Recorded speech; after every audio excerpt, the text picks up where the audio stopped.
meeting with him was very short. It was at a party that he gave for Colonel Parker on Colonel's birthday. And my Uncle Tom, I was working as a secretary on the Girl Happy movie in 1964. And my uncle, Tom Diskin, who was Colonel's right-hand man, brought me over during the party. He says, "Oh, you haven't met Elvis yet. Come on over here." And he walked up and he says, "Elvis, this is my nephew, Eddie," he called me. Never used my last name, just like the Colonel. This is my nephew, Eddie, and he's working with us on the movie for 10 weeks. And we shook hands, and that was it. A few weeks later, when the movie was over, I met him and spent nearly 20 minutes talking to him one-on-one, just like this. And he was extremely gracious, and just made small talk for that time. It was a memory I'll never forget. Did he behave like the big star he was, or did he behave like a man down to earth? He was the most down-to-earth guy you ever want to meet. If you ever had a best friend, you'd want it to be Elvis, because he wasn't the king of rock and roll. He didn't have a big head. He was just a normal guy. So he maintained the same all through the years, even though he was the biggest star in the world. I met a lot of stars during the Elvis years because of Elvis, but a lot of them had a lot bigger heads than Elvis. Elvis always remembered where he came from and always kept his feet on the ground. And back to your uncle Tom Diskin, who was the man who gave you the job in the Elvis world. How did you get involved with it? Because I guess you were going to school, you were very young back then. Well, my Uncle Tom was the manager for three of his sisters who had a singing group,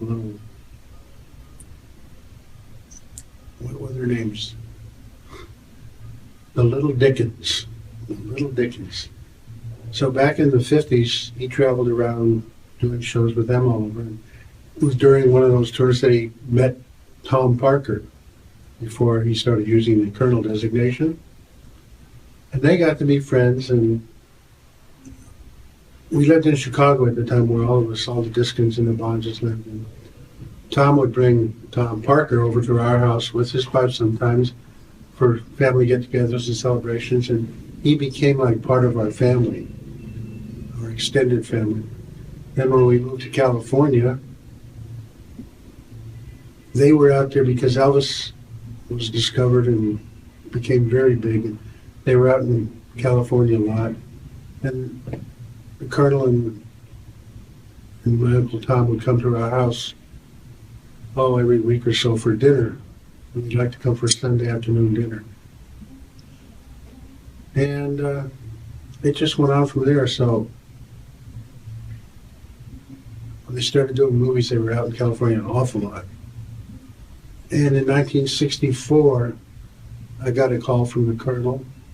And he knew I had been sick and I had to drop out of school. I was in my first year of college. So he asked me if I'd like to come to work. He was allowed to have a secretary on the movie Girl Happy. And it wasn't a very physically demanding job, so I could still do it while I was recuperating. And I went out there and I stayed with my Uncle Tom in his apartment. We went to MGM Studios every day, and that was where I first met Elvis. How was it to step into that world? It must have been a big difference from what you were doing before, going to college. It was, yes, and it wasn't. I don't know, maybe I wasn't smart enough to realize what was going on, but I just kind of took everything in stride. Well, I guess this is what I'm supposed to do next, so it just came naturally. Many people talk about Colonel Tom Parker, obviously because he was the manager and maybe one of the best managers ever for an artist. But not so many talk about your uncle Tom Diskin. Can you tell me a little bit about your uncle?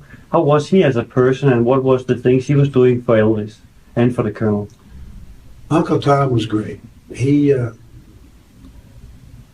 would get together with the Colonel, and the Colonel would come up with an idea. But Tom was the one that made the idea go.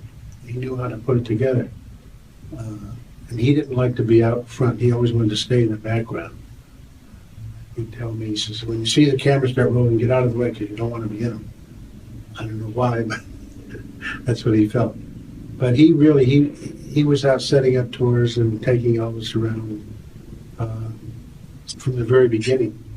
And he was a great guy. He knew everything there was about touring, taught me everything I knew, how to be tour manager when it finally came to that. So that's where I went to school with Tom Diskin. He was a good teacher. Very.